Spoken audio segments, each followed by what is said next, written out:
Hello, can you all hear me? Yeah, is that nice and loud? Nice and loud. Excellent. I'm really looking forward to this. It's going to be like herding cats, knowing these two. But we'll have a bit of fun, lots of questions, and we'll see where it goes. I'm pleased to say we're sponsored by Natalie, Next Shirts, as you can see here. So this event is sponsored by them. So what I want to do is just talk a little bit about their history and biography. A lot of you probably know about Joe and Alan. So, Joe Cornish, obsession with photography, started as a fine arts student after graduation in 1980. He worked as an assistant in Washington, D.C., and then in London before becoming a full-time photographer in 1984. As travel and commercial printing boomed during the period, Joe became an innovator in colour, travel and landscape photography, contributing to numerous books, book covers, magazines and articles. He also started as a freelance artist working for the National Trust, which I think you still do, Joe. Moving to North Yorkshire in 1993 allowed him to develop his landscape practice, which in turn led to a publishing and gallery business still running today and based in Northallerton. Books have continued to be one of Joe's core outputs, and several titles, and written many books over the last few years, and we have a book, Light and Land, which is an amazing book. He has served as a judge of Landscape Photographer of the Year, Wildlife Photographer of the Year, and hosted several understanding photography events at the Natural History Museum, an honorary fellow of the Royal Photographic Society. Joe has pioneered new landscape category for society and is currently chaired the Landscape Distinctions Group. Joe is a trustee of North Yorkshire Northmost National Parks, a keen walker and dedicated environmentalist. His work is increasingly dedicated to drawing attention to the beauty and vulnerability of the natural world. Alan Inks, OBE, is an English high-altitude mountaineer from Northallerton in North Yorkshire. He is the first and remains only the British mountaineer to have summited all the 14 mountains in the world with elevations greater than 8,000 metres, known as the 8,000ers, at a grand age of 50 and 34 days. Alan took 26 attempts to climb the 14 8,000ers, giving an attempt success rate of 54%. Alan spent 21 years on his challenge, 8,000, starting in September 1987. Alan is recorded as summiting Mount Everest on the 19th of May 1996. Alan is also an international mountain guide, writer, excellent photographer, environmentalist, and active campaigner for charities including WaterAid, Diabetes UK, Cystic Fibrosis Trust, the Duke of Edinburgh's Award, Outward Bound Trust, Mountain Rescue. He also works closely with the British Mountaineering Council. And as I found out yesterday, he's actually a great train and rail enthusiast. But that doesn't seem to be anywhere in your biography, so I'm adding that one today. That is a first. So what I'd like to do then is start off with some really, really tricky questions, and this is for both of you. Favourite snack or food on an expedition or a day's walking? Alan? Chapati with chips. Chapati spread liberally with butter and hot chips. And that'll get you through? Dribbles that, yeah. Okay. Joe? Granary bread, butter and peanut butter. Okay, good one. Essential bit of kit or clothing? Alan? Well, a head torch often comes in handy because it gets dark at the same time most days in those sort of latitudes, as opposed to here, it's daylight till 10 o'clock at the moment, so a head torch comes in useful. Okay, Joe? I just can't, it's all essential, unfortunately, all of that camera gear. It's, I didn't carry anything unless I absolutely have to. Which bit of kit have you forgotten once? A tripod. A tripod? Yeah, that was, and these days it probably wouldn't be so serious, but when you're shooting large format film, it's very, very hard to handhold a large format camera. Okay, so, good one. Any superstitions or patterns or routines? Do you have a picture in a wallet you take on every trip? Oh yeah, I usually take a picture of my daughter, although now it could be my granddaughter as well, actually. That's what I usually took to the summit of a mountain. I'm proud to be a Brit, but I'm not particularly linguistic, so I never took the flag of Britain. Is that called the Union flag or the Union Jack? And I never took the English flag and of St George, and I never took the White Rose either of Yorkshire, because I'm a Yorkshireman. Because you can tell a Yorkshireman, can't you, folks? But you just can't tell him much. Okay. Joe, same question? Yeah, unfortunately, as a non-native Yorkshireman now, I wish I could say that I took a rose with me everywhere, a red rose, but no, a white rose rather. Careful what I say there. Yeah, exactly. Yeah. I'm not at all superstitious, I'm afraid. Okay. Yeah, very evidence-based. Okay. Preferred map, Land Ranger or Explorer maps? Well, I better say Ordnance Survey, because I'm an Ordnance Survey champion, which means sort of help promote them. But yeah, I mean, Ordnance Survey maps are what I was brought up on. I'm a geographer, went to Northallerton Grammar School, and I'd say even to this day, I still love reading maps, whether it be the 1 to 25 or the 1 to 50, or even the, what they call it, ones you were talking about, the Harvey's ones, which I think are 1 to 40 sometimes, aren't they? Can't beat in a West map. You go to other countries and you realise their maps are crap compared to ours. We've got the best maps in the world. Invented in the 18th century, wasn't it, by the Ordnance Survey. Try spelling that properly. Most people spell it wrong. Ordnance Survey, or OS. Fabulous maps, yeah. Okay, Joe, same Yeah, question? agreed. They're the best maps in the world, without a doubt. And I've spent a lot of time in other countries looking at their maps and feeling slightly superior for being British, which isn't always the case, I must say, but it is when it comes to map making. I use both 25 and 50,000 scale. Yeah. The 25s are obviously great for more fine-grained detail, especially in really hilly country. But in terms of planning and visualization for photography, the 50,000s are actually generally a little bit easier to read in the sense of understanding the topography in front of you. So yeah, both. And I've been to your studio in Great Ayton, and you've got maps on the walls there. You've got push pins, pretty much thousands of them for all of the locations and mountains you've been up. And Alan, do you have something similar? Not really, no. Do I have to lean forward? You can hear me anyway. Probably can't you? But no, I've just got racks of maps, if you know what I mean. There are, obviously, you can get your maps on your phone now from the Ordnance Survey, but the problem is you're just looking at that little bit on a screen. So, like you say, with what Joe does, having a huge map stuck on the wall, like they have in that hotel you took us to last night. They have the maps on the wall. I mean, it's fabulous to look at the whole area, and as Joe says, on a 1 to 50. Or I'm that old that my maps are 1 to 63,360 something. Inch to the mile. 1 inch to 1 mile. So do you use GPS, modern technology, or do you just rely on map and compass? I usually just rely on a map. You shouldn't need a compass if you know how to map read. A compass is a last resort. But yeah, so dead reckoning with a map and compass. I mean, I've done GPS, but it's a bit remiss of me to say I'm a bit lax on it. Sometimes it could come in handy because you could find out where you are, I guess, if you were lost. And I've never been lost. Otherwise, I wouldn't be here, would I? I've been disorientated a few times, but I have never, ever been lost. I'm a mountain guide, I'm a mountain instructor, I am a geographer, and I've never been lost. I did hear a story once of some guy walking the Pennine Way with a map on a tea towel. A what? With a map on a tea towel. Oh, yeah. Oh, So, we can get them on buffs. And and he was headscarves using now that as and his everything, guide to get from, I think, Edale to the north of Pennines. Best book written about the landscape besides your own? Best book written about the landscape besides your own? Joe? That's for you, Joe. My book isn't about landscapes, it's about mountains. That I've ever read, that's a really, really hard one. I mean, my favourite book of all time is by Sally Mann, called Hold Still, and a big part of it is about the landscape, but it's also her personal landscape. I think the best contemporary writer about landscape is Robert Macfarlane. Right. But I think my favourite book is Arctic Dreams, specifically about landscape, which is Barry Lopez. What about, sadly died what recently. About Galen Rowell? Yeah, Galen's very good. Yeah. Very good writer, great photographer, even greater rock climber actually. But He's American, isn't he? Yeah, that's a slight don't hold drawback. that against him. No, but he's very, very good. But I'd say in terms of a reading experience, Barry Lopez is phenomenal. Okay. Alan, similar question? What, for a landscape? Yeah, book type? that you've written that have inspired you. I do remember Galen Rowell when I started climbing, because he did fantastic shots of places like Yosemite and what have you.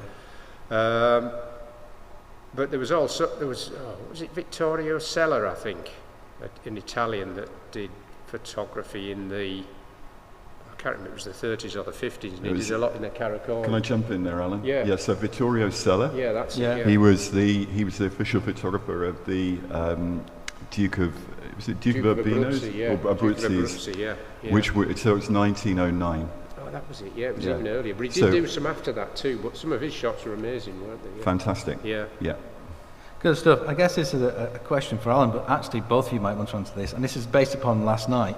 Your favourite train, station or locomotive? Well, first of all, I have to say they aren't train stations. They're actually railway stations. And a train station is a laziness and an Americanism, because it's much easier to say. The Victorians invented the railway system, and they called them railway stations. And if you get your Ordnance Survey map and look at the key, it says railway station. When I was a kid, the station meant the railway station, because when railways were invented, which are an awful one now, there wasn't any bus stations. There was only railway stations. So the railway station was always referred to as the station, and then the bus station was the bus station. Now, unfortunately, we have to say train station or bus station. But it's a modernism and an Americanism, train station. They're actually railway stations, if you want to be pedantic. The French haven't rebranded them train stations. They're still Chemin de Gare de Fer. So my favourite railway station, it's a tricky one, but I mean St Pancras is a bit like this, isn't it? Perhaps I should say King's Cross, because it's on this LNER line. Definitely not Euston. That was a carbuncle that was built in the 60s, and they knocked down a fabulous building there. So what the Luftwaffe didn't destroy, the 60s planners did, as they have here. And as for steam locomotives, that's a tricky one, really.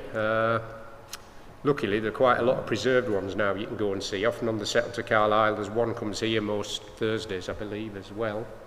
So just any steam loco, really. Okay, but this is all new information, you see, because nobody ever knows about it. So I'm not a train spotter. When I was a child, I collected numbers, but I'm not a train spotter now. I'm a photographer that photographs mainly steam locomotives, and they are not trains until they have coaches attached to them. A train is a locomotive and coaches as well. So people often say, oh, you like them steam trains, don't you? Well, but the correct term for what I do is called grising, and I'm a griser, which means taking photos of mainly steam locomotives and chasing them around in your car from one location to another.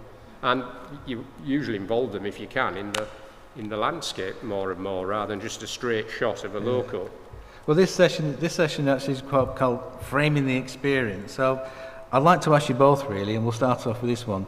Do you have experiences that can best be described as spiritual, religious or sublime, emotional? And then can these experiences be captured in a photograph? So it might be worth putting a couple of photographs that we've got on. Yeah, Phil, if we can have a. Yeah. Well, hang on. We can skip that. We can skip that one. Yeah, skip that one. Next one. We can. Yeah, that was it. Joe said to me, we had an exhibition. He said, "I think I'd like to take a photograph of the exhibition." And I said, "We'll get up at 4:30 in the morning." I said, "Pardon?" And sure enough, we got it at 4:30 in the morning. And I've actually got the camera that photograph was taken with. I swapped it for a camera, so it's a D800. So I'm very pleased to say that photograph was with my camera. But we'll move it on. We'll move it on to the next slide. So really, it's that coming back to that question for both of you. Really, can the experience be captured in a photograph? Phil, if we can have the next one. Thanks. Alan, do you want to go first? Oh, well, that's on Kanchenjunga, which is the world's third highest mountain. It was my final 8,000 metre peak. And it's a bit ethereal, that shot, perhaps. I don't know how well it shows up with this projector. And I did feel at the time and try and capture it as an ethereal experience. All the white and the snow, and those crevasses might be a couple of 100 foot deep that you can see there. That was taken on film. It was probably Provia, for those who are geeky into film, which was 100 ASA Fujifilm, so I tended to usually use that rather than Velvia, just to get that extra bit of speed. And I didn't know what I'd got till I got back, obviously, and it was processed. And on the way out to base camp, you had to be careful your film didn't boil as you're trekking in for 2 weeks in the heat, and then you had to be careful it didn't freeze on a night, and it would get x-rayed many times, and so on and so forth. I would have thought I took at least 6 of that, probably a dozen, because I was bracketing and getting more than one. Obviously, you can take 6 or 20 or as many as you want on your digital camera now, and it costs you nothing. It's quite expensive to take a dozen shots in them days of one image, but I thought I'm probably not going to get an image like that again or get back there again. As it happens, I did have to go back. I didn't summit the mountain that time. So that's scanned from film, yeah. And obviously I'm in a dangerous location there. Yeah. So have you got anything to say on it, Joe? Come back to you, Joe. Saying, can you repeat the question, and let's have the next slide. For those who, the question was really, do you have experiences that can best be described as spiritual, religious or sublime in the landscape? And can that be captured in a photograph? Can it be captured? This is Cathedral Cave. Yeah, it's an incredibly difficult and complex question to answer correctly, because I think that when you're in the moment, you don't necessarily consciously reflect that it's a spiritual, sublime moment, other than you're really happy to be there. And I suppose there is a feeling in reflection of connection. You realize that you were simply part of the landscape rather than being separate from it. So if you can describe that as being spiritual, then that happens quite often, I think. And it is an objective for me just to be part of the place, to be lost in myself in the landscape, not from a navigational point of view, but to be part of it. And that last slide, I popped that up then because it's one which is an attempt to translate the idea of the sublime. You use that word, and it has a very particular meaning in art history, as you know, connected with, I forget the philosopher now, sorry? Edward Burke. Yeah. Thank you, who proposed the notion of the sublime, but it's a sort of 18th century, I think, thesis, really, which, as it were, fuses the danger of nature with beauty, and the two become inseparable in the idea of the sublime. And the Romantic movement is really kind of built around that.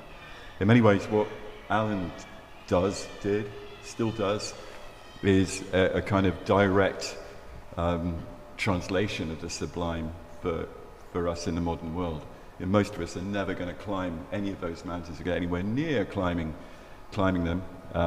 So he's sort of doing it for us and allowing us to get a little glimpse of what it means to put your life on the line, and the kind of sense of being alive that gives, which most mountaineers and climbers do eventually talk about.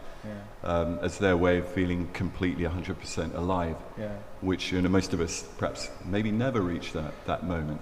And as to whether you can translate it photographically, you have to obviously leave that in the eye of the beholder, I think. But you're trying to, some of the time, for sure. And that particular picture, the one in the cave, which is called Cathedral Quarry, and I know you and I and John have been there together. It's a place that, I mean, if you imagine, it's carved out by human hand. And the reason, this is a very recent picture, it was made 3 weeks ago. And I was lucky enough to get there when there was direct sunlight falling on the pool in the bottom of the cave, reflecting onto the roof of the cave. And to me, that evokes, whether it's cultural reference or the idea of the cathedral, which is the name of the cave, making it spiritual, who knows? But well, when we were there, remember that a group of walkers came in and they started singing Jerusalem. They just started belting it out spontaneously, didn't they? There was a group of them. They did, and the acoustics are absolutely amazing in there. It's very powerful. Talking about danger, we were chatting yesterday about the 10%. You were walking across a snowfield or a crevasse, and you took a chance, knowing that you'd had a 10% chance that you could die. Can you tell me a little bit about that? Because I thought that was riveting when you told me that yesterday. Well, I sometimes do these risk management talks, and I have a maxim or whatever, or minimum, that no mountain is worth a life. Coming back to success, and the summit is only a bonus. And I had 27 attempts to do all 14 8,000ers, and I class that as 27 attempts. I'd sometimes come back and I'd be on Tyne Tees or look north, and someone like Pam Royal, bless her, who's just retired, would say, "Oh, Alan, you failed again." I went, "No, I haven't failed. The mountain's still there, I can go back. No mountain's worth a life coming back to success, and the summit's only a bonus." And you've got to be prepared to back off. Most people that try and do all these 14 8,000ers that I've done don't do them. The reason they don't do them is because they get killed. Or they pack in with 10 and live unhappily ever after. Most get killed on the, say, 12th, 13th or 14th as well. I also should add that no mountain's worth a digit. I often like to say that, because most other people that have survived and done all 14 end up getting frostbite and bits chopped off. And the first person to do all 14 was an Italian called Reinhold Messner. If you're not a mountaineer, you might not have heard of him. But he's a household name in Italy and a multimillionaire, but he's had all his toes amputated, so he can't wear flip-flops. So I'd rather not be a millionaire and wear flip-flops. So I've got 10 fingers and 10 toes, which makes 21 sticky out bits, including my nose. But anyway, about this risk level, so I sort of try not to take risks, but on my 13th 8,000, which is called Dalagiri, they're all written up in this book, by the way, which everybody has to buy because the doors are locked and you don't get out until you've bought one. And they're only 25 quid, and they weigh 1.5 kilos, so you can train with them. Value for money. So, yeah, anyway, I was probably telling Kane last night, yeah, so I got to within, some of these mountains took 2 or 3 goes, some first goes. As it happened, this one, Dalagiri, my 13th, I did on my first attempt. But I'm doing it lightweight, what's called alpine style, just me and a Nepalese mate, Pasang, doing it together, climbing as mates. And I got to within possibly 2 or 3 hours of the summit on a humongous snow slope, steeper than a house roof, with a 4,000 metre drop down to base camp. So it was dizzyingly, you know, the exposure was dizzying, and I just felt this slope was going to avalanche. And I just thought, I'm going to have to turn back. And I said to Pasang, there's a 50% chance this slope will slide. I can't risk that, we've got to go back. And then I thought, hang on a minute. If I go back, it's really dangerous going all the way back to base camp. It'll take us 2 days of climbing down through really dangerous ground, chance of getting killed. Then if I make another attempt, I'm going to have to go all the way up through that dangerous ground for 2 or 3 days to get back to this high point, chance of getting killed. You've got rockfall, which is coming in like mortar bombs or snipers picking you off. You've got crevasses to go through. And so I thought, we'll get back to this spot, and there could still be that avalanche risk. So I thought, you know what, you might have to push a bit harder and take a bigger risk, because I knew I'd have to do them all. This is cognitive dissonance, if there's any psychologists amongst you. So I dug a little hole in the slope, and this is all at over 8,000 metres where you're dying. Humans can only live for a matter of hours at 8,000 metres, and that's because of the lack of air pressure and the lack of oxygen. You'll literally be dead within 24, 48 hours, no matter how good your sleeping bag is. And there's no chance of a helicopter rescue. The highest a heli can get is about 6,500 metres. But anyway, I dug into the slope and dug a little what's called avalanche pit to check the layers. And I could see the layers, the facets were unstable. It was going to avalanche at some point. But avalanche prediction is less, it's less authoritative, you could say, than meteorology, less accurate than meteorology. We know how accurate meteorology is. But anyway, I looked at it and I thought, you know what? I convinced myself there's probably only a 10% chance it's going to avalanche. So I said to Pasang, come on, matey, I reckon it's only a 10% chance. I'm going to risk it. Are you coming with me? Climbed across this slope. I was filming, and I remember on the voiceover I'm going, I'm SH1T myself here on this voiceover and panning down to the view. So got across the slope. It's all in my book, and there's a picture. And just before the summit, as I go up this steep snow and ice gully, come across a body, a bloke that's been there 10 years, just lying there. That does make you realise your mortality and realise it could happen to you. Get to the summit, have a couple of summit pictures, come back down, past the dead body, and then across this slope with another 10% chance of getting killed. That's what I'd accepted. Not happily, but accepted. Got back to base camp, absolutely burnt out, mentally and physically.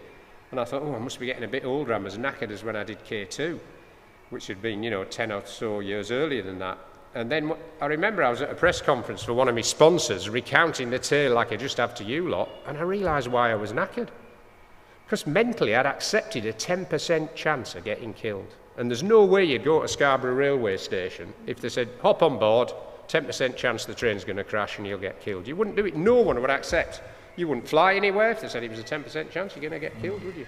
So for some bizarre reason, cognitive dissonance, I did accept a 10% chance of getting killed on my 13th mount. I may have been wrong. It could have been a 70% chance of getting killed. Could have been a 5%. But in my mind, I was prepared to accept, not 50%, but a 10% chance to get what I wanted. No way I'd do that again. Nothing would make me go back to Dalagiri or any of these 14,800s again. Nothing. Except money. I wouldn't go back for money. That was a joke. Can I bring Joe in here? I wouldn't go back for £1 million. But I know, Joe, there's been risk in your life as well, isn't there, up a mountain top? And I know there's been various accidents and incidents that have happened throughout your life. So it isn't all kind of easy kind of photography. You've taken some serious chances and risks. Yeah, they're different. There's no doubt about that.